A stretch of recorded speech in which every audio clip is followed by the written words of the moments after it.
Not far from Portland, Oregon, sprawling across some 350 manicured acres, you'll find this. A cathedral to sports, and a castle, in a way, to capitalism. This is the home of the swoosh, the world headquarters of Nike. It's the largest athletic shoe and apparel company on the planet, with sales topping $30 billion last year alone. It took to the starting line over 50 years ago, the brainchild of a young track athlete named Phil "Buck" Knight. He's now 78 and one of the richest men in the world. There are times when the sun goes down and I look out at the buildings and I get pretty choked up. An empire is sort of a funny word, but it kind of is. Well, we don't use that word about ourselves, but it's gotten pretty big. He's a curious character, controversial, unpredictable, and fiercely competitive, possessing a just-do-it style of business that sometimes rubbed people the wrong way. It seems like you almost bristle at the suggestion that you're a businessman. No, not at all. I'm proud of that. We do business the way we do business.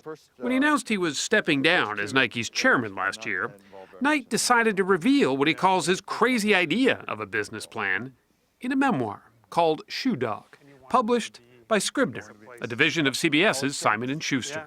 It was a crazy idea to the outside world, but it never really was to me. That it was always a big hope.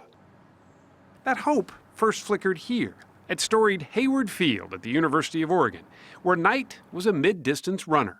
Did you like the roar of the crowd? Very much. I didn't get that many, but... He wasn't the fastest, but he just might have been the smartest. I came here as a 17-year-old, just very uncertain of everything, and met Bill Bowerman, and I've often said, if there's no Bill Bowerman, there's no me. Bill Bowerman was Knight's coach. He was obsessed with tearing apart track shoes and reassembling them, creating sort of a Frankenshoe of his very own.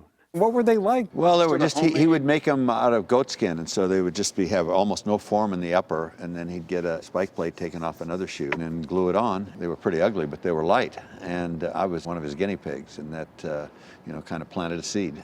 That seed took root while getting his MBA at Stanford. Knight wrote a paper outlining a strategy of manufacturing running shoes in Japan, where the labor was cheaper. Well, ever since I wrote it, it was sort of ticking away in there. It just kept kind of growing. After graduating, Knight put his paper into action, convincing a Japanese company to let him distribute their brand of running shoe, called Tigers, here in the U.S. He began selling them out of the trunk of his car. His initial investment, $1,000, that he split 50-50 with his new partner and former coach, Bill Bowerman. People say, oh, you hear what Knight's doing to the Stanford MBA? He's peddling Japanese track shoes. That was a pretty big joke at the time. But I wanted it, so I said, I gotta try it. I gotta try it. By 1971, their little shoe company had sales of $1.3 million and a new innovation, thanks to Bowerman's unlikely experiment with his wife's waffle iron. He put urethane in there. He says, maybe that's the pattern. That's a different pattern that breaks up that should give you more traction and more cushioning. The result was the Waffle Trainer, a new kind of sole that Knight wanted to manufacture under his own brand. What was the name you wanted? No, Dimension 6. Dimension 6, which no one... It'd be a hard time fitting on a heel tab, wouldn't it? Why Dimension 6? Well, there was a fifth dimension, right? So we wanted to be an extra dimension. But no one bought that idea. Nobody liked it. Mercifully, an employee proposed another name, Nike, the Greek goddess of victory. But Knight wasn't crazy about it, nor did he like the logo. The wing, as it was called then, a design he actually paid a college student just $35 to draw, was supposed to symbolize the sound of speed. But Knight thought it just looked like a big fat check mark. Nothing ever stands out and says, boy, that's it. There's not a eureka moment that, for me, that in almost all these things, I just say, okay, that's the best we can do, let's go. Marketing was never Knight's thing. In fact, he hated advertising. But he soon realized that well-known athletes wearing his shoes could speak and sell volumes. Romanian tennis pro Ilie Nastase was the first big name signed. John McEnroe would soon follow. And then came a 21-year-old basketball phenom from the University of North Carolina. Shot, Jordan, Michael Jordan. When you first signed Michael Jordan, people thought you were nuts, right? Well, Fortune magazine ran a story about how Nike has lost its way by paying so much money for this basketball player. This you can buy. You cannot do this. Can. How much did you pay? The first year was like $250,000 a year. And he hadn't played a single game in the NBA at that point. No, but he'd been Player of the Year in the NCAA. The Air Jordan became so popular, people were willing to kill for them, and they did. In the early 90s, a string of shootings and stabbings over the shoes made headlines. That was just a shock. The reaction is, this is insane, and it's a shock. In terms of just the desirability, it had reached sort of this cultural, it was more than just a shoe. Yeah, that's true. Nike rarely shied away from controversy. Sometimes, in fact, they courted it, signing athletes whose early promise was sometimes later tarnished. There are those who've been critical, for example, of Dennis Rodman, and people whose reputation on the court is phenomenal, off the court is a little different. Do you ever worry about those two sides? We like a little wackiness, just don't want too much. Athletes going rogue hasn't been his only trouble. His use of cheap overseas labor, while economical, proved disastrous in the field of public relations. In the 90s, Nike was accused of fostering sweatshop labor. Human rights organizations even called for boycotts of Nike products.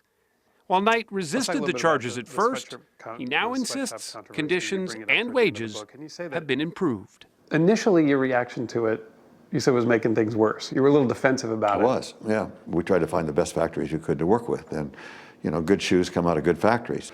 The fact that they could be better was what we should have concentrated on, what we ultimately did concentrate on. Boy, it's a beautiful campus, though, isn't it? It's very pretty. Knight has softened in his later years. Well, this part is all still the same. His personal fortune is now estimated to be around $25 billion. Money, he says, was never the reason he started selling shoes, but now that he has it, he intends to use it. By the time, the lives of my children and their kids run out, I will have given most of it to charity. Together with Penny, his wife of 48 years, they've already donated well over $1 billion to various causes. They pledged $500 million for cancer research at the Oregon Health and Science University. At Stanford, where he drew up that blueprint for Nike, they've given more than $500 million and counting. I'm Phil Knight. I'm Matt Hidalgo. Good to see you.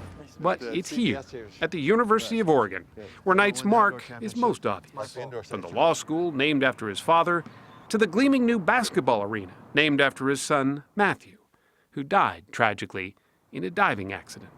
I can get pretty emotional about this place, too. After all, I was born here. The University of Oregon has given Nike something back, too. A high-profile platform to launch uniforms, helmets, and, of course, shoes. Phil Knight wanted to make history as an athlete himself. But instead, he ran a different race. One that has put that big fat check mark on the face. Here comes Michael Jordan. Or at least the feet of athletics forever. Can you imagine yourself doing anything else? No, I'm blessed. I couldn't imagine a better life.